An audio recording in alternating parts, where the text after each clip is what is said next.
I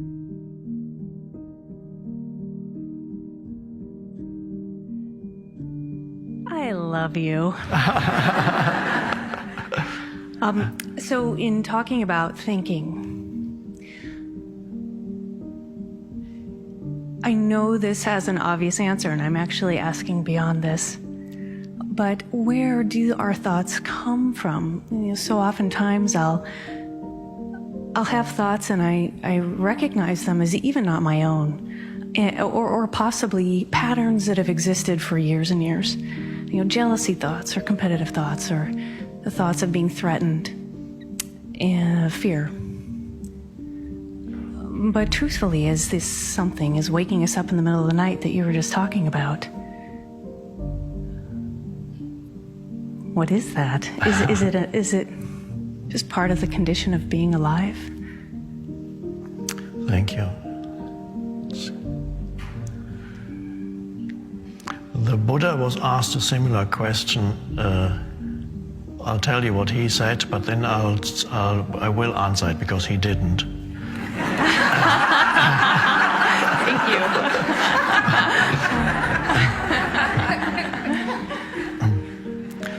Somebody asked him a question like that, and he gave a parable. He said, you've got somebody shot you with an arrow, you've got an arrow stuck in your body, and before you remove it, you're trying to find out, where did that arrow come from? Before I remove it, I need to know who shot it and why and where it came from. Let's examine this in more detail.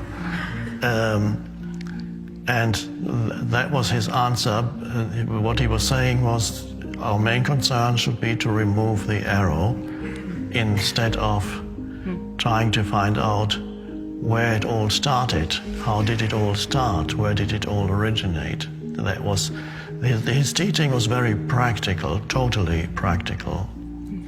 Not all of Buddhism is that practical anymore. Some of it still remains practical compared to other traditions. But in the very beginning of the Buddhist teaching was just totally practical. Remove the arrow. The arrow, of course, stands for suffering, any form of suffering that is self-generated through the mind. And, okay, so that was his answer. Now, of course, I agree with that, and I'm sure we all do.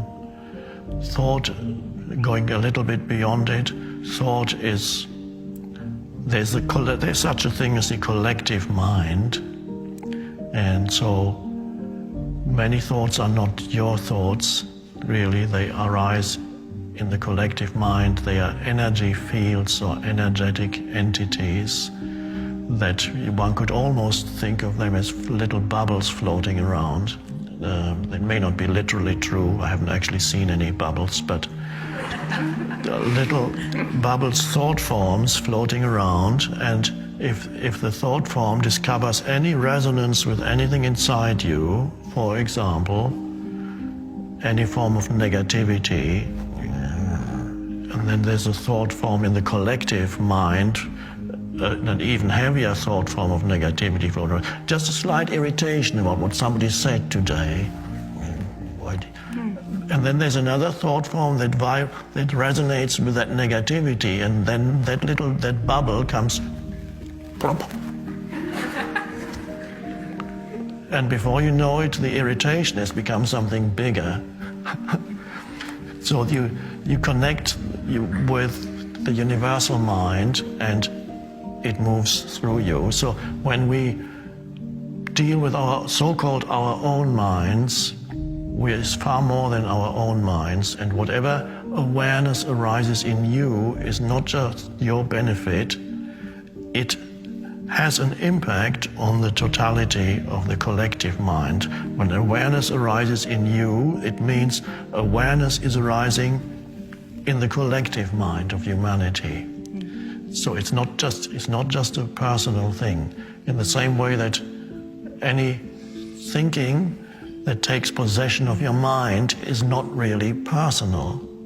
There is no personal thought as such. It pretends to be personal.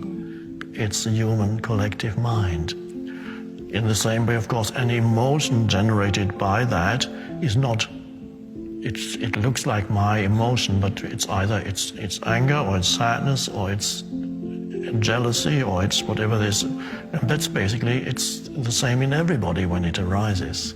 It attaches itself to slightly different stories in the mind of why I'm angry, but the anger is anger, human anger.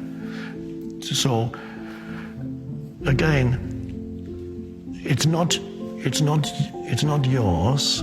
It's you pick it up, and then it gets hold of you, and then many humans live virtually with a mind that has taken possession of them, pretends to be them, and they're stuck with it without even knowing it. If they knew it, they would be the beginning of freedom. They don't know it, and if you tell them they get angry, but they don't, the mind does, because it feels threatened. So there's still humans who won't hear this, they can't hear this, because immediately they would feel threatened by it, because they're totally possessed by the mind.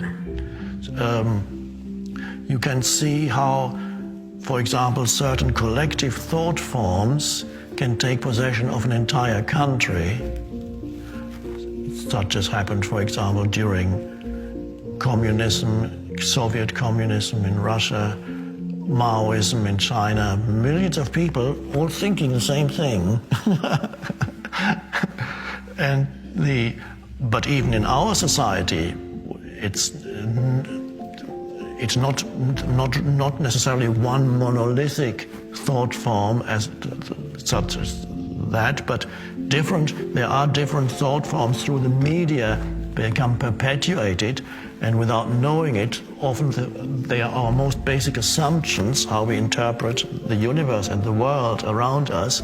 Our basic assumption are thought forms that come out of the collective, have taken possession of us, and they're all forms that consciousness takes in the mind. And that's all fine in itself. It's fine if there is an awareness, but if thought is all there is, it becomes destructive and insane without awareness. Of course, your next question, if you want to carry that, is why? How did it all start? Where does it come from? And that's the arrow again. Right.